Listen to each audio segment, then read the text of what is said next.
Hi everyone, and welcome back to another episode of Tatatat with Inaya. Coming up on the show, To put it out there for the world to read. Supermoms don't exist. my mom is sick of it. Why are you crying? I think he's a very underrated actor. Nice recommendation for you all. So, on the show today, I have with me an award winning author and poet, Mrs. Rashima Swaroop Verma. So, Rashima ma'am is a senior corporate analyst and is currently a senior director with a leading US based business research and consulting organization.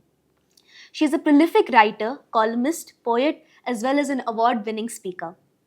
Over the years, her writings on romance, humor, gender, equality, social issues, and relationships have been widely publicized in prominent national and international publications like The Times of India, The Statesman, etc. So, Rashima has also won the Orange Flower Awards in 2023 in the category of short fiction. She is the author of 3 books. Her first book, A Break in Love, is a contemporary romance about modern day relationships. Her second best selling book, The Royal Scandal, is an immaculately researched historical nonfiction and has been endorsed by leading historians and scholars. And her latest book, titled Sleep, Support and Sanity, talks about new age parenting. Thank you so much, ma'am, for joining us today. Thank you so much for inviting me, Naya. It's a pleasure. So, ma'am, you're from a corporate background and you hold a senior corporate position. So, how did you get into writing? You know, Inaya, I actually always wanted to be a writer. I started writing when I was 7 years old. Oh, nice. And I think the first time that I managed to publish a poem in a literary magazine, I kind of knew it that this is something that gives me a lot of happiness. Yeah. And it's something, I think also the fact that it was published gave me validation that I can indeed be a writer. I relate to that. So, yeah, but of course, I think back when I was in school, um, writing was something we did as maybe a hobby or it was a passion. It wasn't something we really developed into a profession back then. Things have changed now. I Yes, think the yes. younger generation is luckier. So yeah, eventually I got into the corporate sector, and I think I spent a pretty good and very enriching time in the corporate sector. 20 years, learned a lot, and yeah, here I am back to writing now. So I think if something is an intrinsic part of who you are, it'll always come back to you. Yeah, I agree with that. So, ma'am, when you were my age, did you dream about becoming a writer in the future? Like, Absolutely. I used to live in Hoskas in Delhi, and there is this very, very old bookstore there called Midland. And I would go there with my parents to buy books. And I used to always think, that there will be a day when I will walk into a bookstore and see my own books displayed there. So, yes, it was always something I really wanted for myself. Perhaps? So, you always been into reading then? Always. I've always been a voracious reader and really enjoyed just curling up with a book. More of an indoor I know. person. I love that after a stressful day, it's just Yeah. fun to sit on the bed and read a book. Yeah. So, what's your favorite genre? Right now, I think I love reading thrillers. I enjoy anything that has anything to do with romance. Romance is definitely a timeless, it's a timeless genre in the sense it transcends time, place, everything. It combines Yeah. very well with other genres also. So if you put a love story into a historical book, you put a love story into, a thriller or a suspense Yeah, yeah. or anything at all. I think love stories combine well with everything. So romance. Yeah, so the kind of books I read dystopian books, horror books. So like the always romance is always a subplot Yeah. in fiction. Yeah, yeah. Yes. So Rashima, I've always been into horror and in dystopian books and fantasy. I've always read those kind of books. So when I wrote The Other Side, it was almost sort of natural for me to write a horror book because I've always been into that. And you also mentioned before that your favorite genre is romance. Yeah. And your first 2 books are a sort of testimony to that. But your latest book, Sleep, Support and Sanity, sort of deviates from the romance genre. Yeah. Yes, it does deviate from the romance genre, but not so much from love. This is a different kind of love, Yeah. It's the love that a parent feels for a child. And I'm sure your mom will be able to tell you Yes. about this. But I think what I really love about this book is that there's a lot of humor.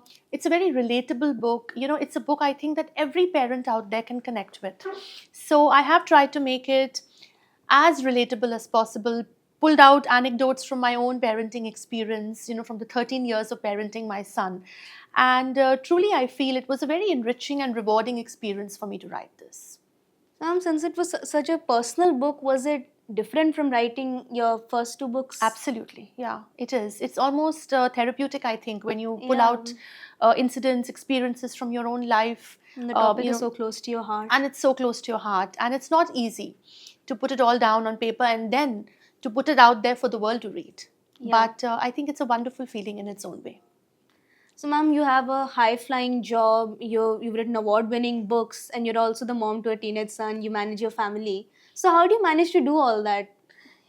There is a chapter in the book, in Sleep Support Sanity, that supermoms don't exist. It's a myth, and I truly believe it's a myth. I think there are days which are terrible, in every mother's, or I think even in every parent's life, and then there are wonderful days. So up and down, it's a balance. We try to do our best, and we hope that the universe will cooperate. So yeah, I mean, I think it's all about balance. It's about prioritizing, and I try to set some short-term goals for myself. I think that really works. So in IR, there was a time when I used to worry and stress about everything. Now what I've started doing is I take each day as it comes. Yeah. So I set myself a short-term goal, and I said, tomorrow I have to do this. And I Yeah. don't think 1 month later. No, it's tomorrow, maybe 2 days later. That's about it. Yeah, I sort of connect with that because I've also written a book so everyone commends me for that. You've written a book at such a young age. You also have to manage school. You have to do so much stuff, and I'm like, yeah, I somehow manage all that. But the truth is, it is difficult. It is. So extracurriculars are like a huge the thing I have to accomplish. Absolutely. And then there's academics. I can't ignore my I think academics your at all. generation is under a lot of pressure. Yeah, I definitely feel Yeah. that. Then I see these videos on YouTube saying that the Gen Zs, it's a very cool generation. No. They don't. We have a lot of There's pressure. a lot of yeah. pressure. And I see that every single day. So, ma'am, you've written 3 books, and I'm sure you love writing. You already said that. So, have you ever considered becoming a full-time author? Yes, absolutely. I am, in fact, in the process now. I've spent 20 years in the corporate world. I think it's a long time. I've learned a lot. There's a lot of delegation that has happened over the last 2 years. I'm spending more and more time writing now Yeah. at my desk than I am, negotiating deals with clients, I think, or in conference rooms. So I hope that one day, in the near future, sooner rather than later, Yeah. it will happen for me too. That sounds nice. A day of just writing. I'm happiest when I'm writing. Yeah, same. Truly. I love reading and writing. Yeah. And it's my happy place, and I'm sure It is yours for me, as well. yes. So, ma'am, I'm sure you love writing all 3 of your books, and I understand your book is like a baby. But if you had to choose, which one was your favorite book to write? Oh gosh, that is such a hard question to answer. The first one, A Break in Love, I think, because it's the first baby, as you put. There was a different excitement to the release. When I got that book in my hands and I held it for the first time, it was a different feeling of euphoria, ecstasy, you name it. The second one has, I think, been the most fulfilling from a creative point of view for me. Because like I told you, this is the book that truly made me realize that I can go beyond what I ever thought for Yes. myself. And the third one is a personal story. Yeah. So I don't know if I've answered your question. All three are equally dear to you me. can't choose between Yeah. your children. It's difficult. Ma'am, you already said you thoroughly enjoyed writing your books, but I feel every author faces some struggle while writing. So, for example, when I wrote my book, I didn't know it would turn into a full-fledged novel. It was just a fun experience for me when I started writing it. Like, I had been on a school trip and I thought it would be interesting to mix that with horror. Yeah. I didn't know what it would turn into, and I think I have the pandemic to thank for that. Yeah. But those were the sort of struggles I faced. I didn't plan it very well at the start, so I had trouble trying to continue the story. Okay. So what were some of the struggles you faced while writing? Well, definitely work. I think Yeah. it takes up a lot of my time. Academics for me. Yeah. So I think I can't devote. It becomes difficult. There are times this that Yeah. you have the thoughts, you have the ideas, you don't have the time. Mm. And then there are instances when you have all the time, but the ideas don't flow. Yeah. So I think that has been a struggle for sure. But yes, I will say this, that I think being a mother and being a corporate professional takes up a lot of time. Time is the biggest struggle for me. Okay, yeah. That makes sense. Yeah. When I had my board exams, ideas used to flow to me all the time, and I was, I need to pen this down when I'm done with my exams. And now that I'm done with my exams, I just want to lie on bed and sleep all day. Yeah. Of course, I can't do that. It's been a long time. It's the irony of life, I think. Yeah. So now let's change the focus to your reading choices. So you like romance, but you also like thriller and humor. So if you had to recommend three books to the viewers, what would they be and why? It's very difficult. I can recommend authors, not so Okay. much books. So Nicholas Sparks is one of my favorite authors. I know a lot of people think, he's not realistic and he's too idealistic, but then I think that's what love stories should be. They should Yeah. be idealistic in a way that people can escape into that world and believe, in the perfection of love. So he's one, definitely. Mary Higgins Clark is, was America's queen of suspense. I think she was tremendously talented, was writing right up to the age of 90. So she was one of my favorite authors, thriller. And I have to say that, a book that I read, written by our literary agent Suhail Mathur, The Hunt for Rama's Bow. Yeah. What a fantastic, amalgamation of mythology with something futuristic. So that was another book that I really loved. Do you read fantasy? I do. With my son, I've done a lot of fantasy. I mean, I read with him. Teen fantasy? Dystopian? Yeah, that I kind mean, of? not so much of that, but we did Harry Potter. So I've if been that into counts. Shadowhunters recently, and it's been all I've talked about. My mom is sick of it. All my friends are sick of it. I keep forcing them to read Shadowhunters, but I resonate with books in a way I don't think most people do, because you just connect to books in a different way. You connect to the characters. The They become characters, real yeah. in your head. Like so many times I'm crying over a character. Why did he have to die? Why did she have to do this? And my mom's like, why are you crying? It's just a book. Why They are you so become like emotional? friends. Yeah, They become a part of your life, I think, characters. and I think it's commendable to the author as well, because they manage to write the characters in such a realistic way. They become real in your head. Yeah. So then it's not true, but there's a part of your brain, I think, that believes that they're real. Yeah. That happened to me when I was writing my second book, The Royal Scandal. It was very difficult to step out of that era for me. I was Yeah. transported back into the late 17th century. And I have to thank Sohail for this, because he's the one who brought the story to me. I think he is the one who made me realize my true potential as an author. And I'll always be very, very grateful to him for, I think I owe all my literary success to Sohail. Yes, I'm same, because he's also helped me with my novel, because my novel was initially set in US, but then he advised me that it would be better to have like the novel set in India, because it would resonate more with an Indian audience. Yeah. So I definitely feel it's amazing to have such a nice literary agent who Yes. has such good advice for us. Okay, so now it's time for a quick rapid fire round. Okay.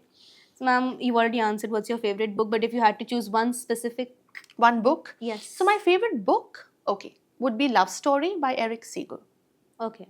I think it's the most eternal love story, in at least fictional eternal love story.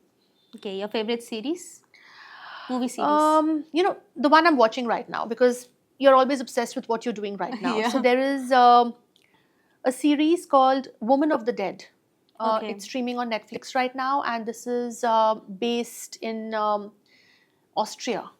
Okay. So it's an Austrian series, and I think you must watch it. All right. I know you will like it. Okay, a nice recommendation for you all as well. Okay, your favorite film? My favorite film.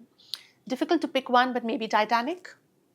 Classic. Yes, I can watch it over and over again. Your favorite film actor? Jared Actress? Butler, Okay. for Indian? sure. Indian would be, I quite like Ranveer Singh these days. Yeah, and I like Imran Hashmi. I think he's a very underrated actor. Mm-hmm. And your favorite song? My favorite song would be, there is this Mexican bolero called Besame Mucho. Oh, And I've heard that song. You have? Yeah. Okay, and your favorite travel destination? Anywhere in Europe. I've been to Europe. It's beautiful. Yeah. Particularly, I do like Scandinavia a lot. I like the clean air, and I like Yeah. a lot of things about there's a lot of natural beauty. So, yeah, anywhere. I've always wanted to go to Switzerland. It's beautiful. Yeah. You should. You must plan a trip. Yes. Okay, ma'am, before we end, I wanted to ask you. So I noticed that your name, like many Bollywood actors, it's spelled in a different way. It's not the traditional spelling of Rashima. So are you into numerology? My mom is actually, not so Okay. much me. There's something about the number of of your spelling, Yeah. which can sometimes make life easier for you. Or this is what she believes. So the original spelling was a single R, Yeah. and apparently didn't add up to a very favorable number. Okay. And then when you combine it with my birth number, someone told her that the struggles would be, multiplied. So, which is why this additional R was added in. I don't know whether it did any good. I have no clue, and I guess I'll I never mean, you know. are very successful, so. But it took time. Trust me, I went through a lot of struggle too. So I think that's just a part of life. it is. I think it's true for yeah. everyone. And then you need somebody like Suhail to come in and make things easy for you. Yeah. But yeah, I think probably the R, the single R was not something my mom wanted me to carry on with. So Yeah, I'm into astrology. I mean, I don't know a lot about it, but it always sort of fascinates me. yeah, Okay, so ma'am, that was the last question. okay. Thank you so much, everyone, for joining us today on this episode, ma'am. Thank you so much for being here. I loved having you. I'm sure the viewers loved having you. I thoroughly enjoyed myself, Inaya, and I think this is a tremendously optimistic and happy show. You must carry on, and I wish you all the best. Thank you, ma'am. Thank you. And now it's time for a song with a special guest.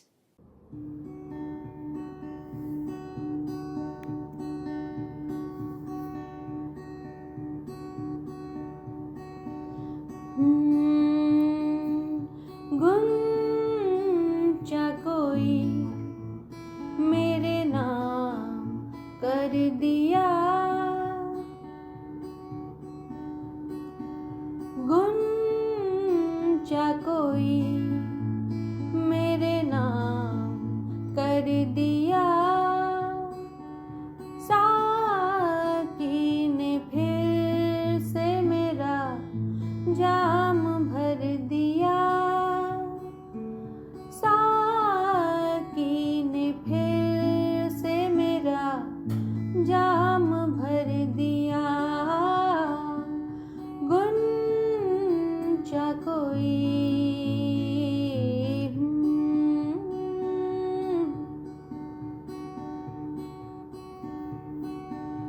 तुम जैसा कोई नहीं इस जहान में, तुम जैसा कोई नहीं इस जहान में, सुबह को तेरी जुल्फ ने शाम कर दिया, सुबह को तेरी जुल्फ ने शाम कर दिया, साकी ने फिर से मेरा जाम भर दिया, गुंजा कोई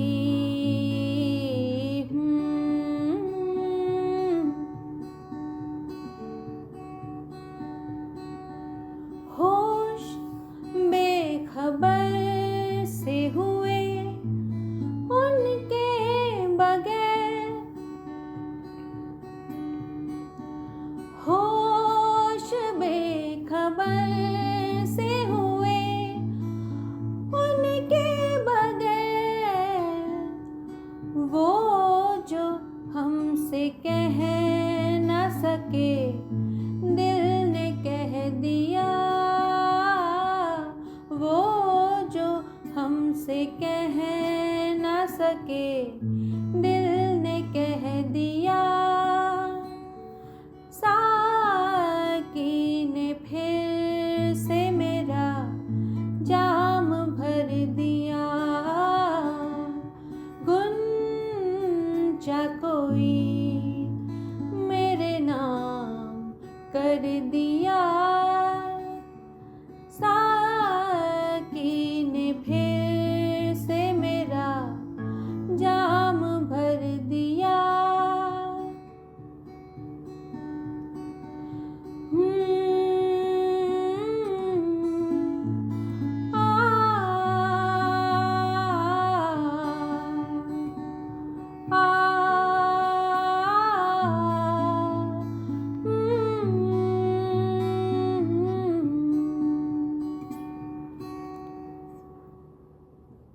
Thank you so much, everyone, for tuning in to this episode of Tatatat with Inaya, and I'll see you in the next one. Bye.